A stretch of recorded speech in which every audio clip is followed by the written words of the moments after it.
Living paycheck to paycheck is all Gen Z has ever known, anticipating the next direct deposit just for your payday loan payments to wipe you out before you even open your banking app. This is the unfortunate common reality for many folks in Gen Z alongside millennials.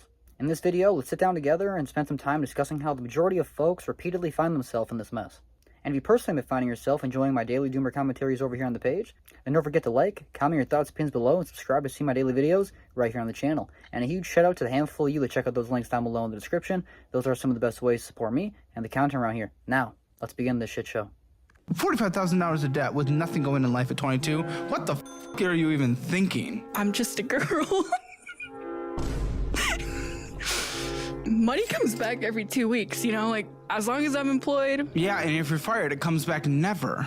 Well, I just gotta make sure I don't get fired. You're sending your black coworker watermelon pictures the day before Juneteenth. If I get Things like fired, I could just get unemployment. Someone get the AR-15. Don't make me, don't f***ing just ruin me. Now, throughout watching this video, I couldn't help but find myself with my jaw dropped. I was just mind blown, mouth open, just staring at the screen, anticipating what's going to happen next. Imagine being $45,000 in debt, supposedly having nothing going on in your life at 22 years old.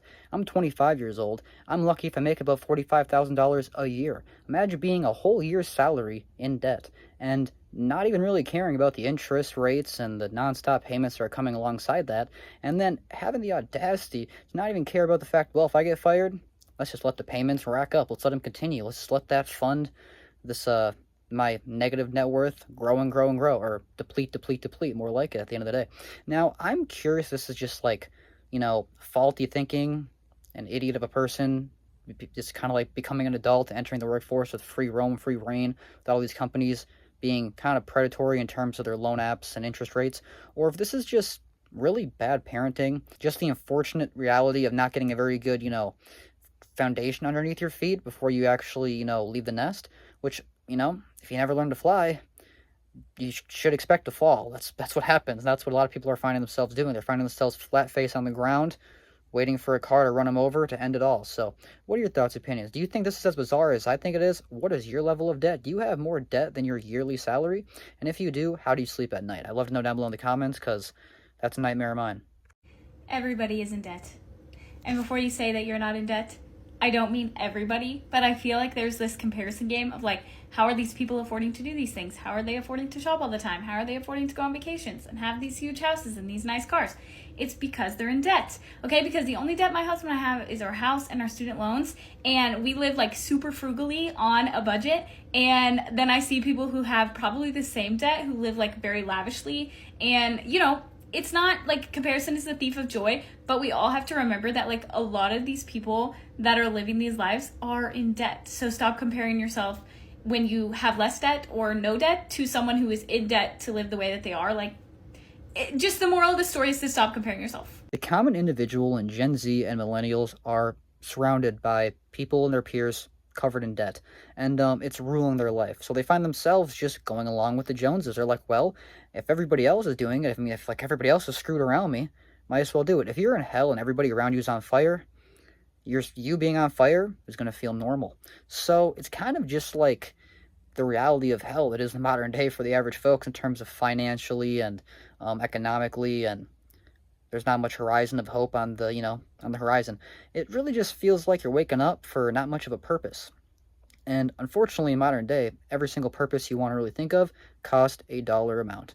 And when you can't really find your dollar amount to fulfill your purposes, you can't really have kids, you can't afford it, you can't really, you know, your surroundings genuinely do affect your mentality and your progress, your output. So if you hate your surroundings, you're living in the, you know, slumlord, rat-infested, cockroach-infested apartment, it's going to affect your workload, it's going to affect your reality, it's going to shorten your life. And with every single expense continuing to add up, it's no surprise that people are finding themselves living miserably. And unfortunately, this is a lot of these young folks are becoming adults. It's just a sad reality for many. So what are your thoughts, opinions? Do you find yourself just going to bed wishing you don't wake up tomorrow? Or what have you personally found in life that keeps you going, pushes you towards greatness, and gives you purpose in reality? I'd love to know, because many people would definitely struggle with that these days. And if you do, feel free to let me know that as well. This is a safe space around here.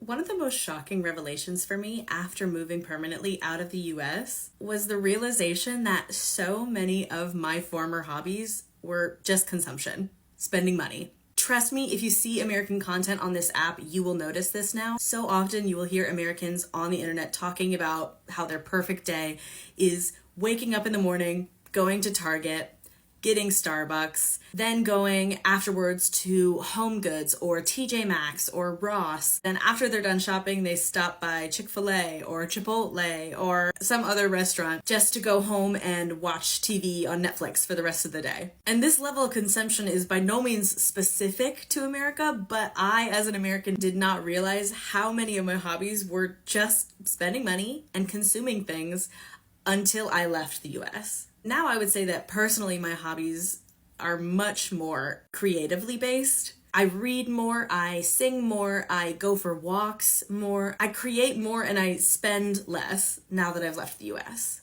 America is built on consumerism. If the majority of the population around here didn't spend the majority of their paychecks on bullshit knick-knack items from China, the system would fail. The economy would collapse. So people are really starting to worry about people not really having so much money to blow on bullshit anymore. Nobody's going out to concerts. Nobody's going to sports games. Hell, we can't even afford the $14.99 a month to have the broadcast channel to even watch my sports games. So we're watching this shit for free on cable, not cable, I guess on YouTube. Nobody does cable anymore. YouTube is the new cable. And then even with that, we're watching countless ads for sports gambling, trying to convince us that if we can just bet that $5, draft picks will give us 50, and then we can make it out of our shitty life that we've always lived. And in reality, that's not the case. We're just making rich people richer. People who are already more rich than we could ever even imagine are getting sponsorships to, to like promote these things that are in reality at the end of the day just helping you fall farther and farther behind. The people that you look up to are not really there for you at the end of the day, and the people on top are there for a reason. They're selfish for themselves, and they steal the success even if they didn't earn it themselves. I'm sorry if I'm the first one to break it to you people, but the people who write the history books are never the losers. Only the winners, the victors, people who claim victory write the books. So it's only their narrative we ever get to learn in the stories. So, what are your thoughts and opinions on all this? I'd love to know down below in the comments. Before you go to sleep tonight, I want you to look under your bed for the debt monster. I want you to look in your closet, in your shoe boxes. Hell, maybe even keep your back porch light on because if you owe anybody, they're coming for that money. Either way, I definitely appreciate everybody who continues to support my channel over here and watch these videos, and I definitely appreciate everybody who enjoys the content. A huge shout out to the handful of you. Check out those links down below in the description. If you do have a couple dollars to make me holler, those go such a long way and definitely help me continue the stuff right here on the channel. So huge shout out to you guys. I definitely appreciate you guys who've been liking, commenting your thoughts below, and subscribing. And if you enjoyed this one, feel free to watch some other stuff in my catalog. I have a long, vast list of videos as well as my daily videos and my daily evening live streams. So I hope to catch you there later. Huge shout out to you guys. Hope you enjoyed. Hope to see you in the next one. Bye.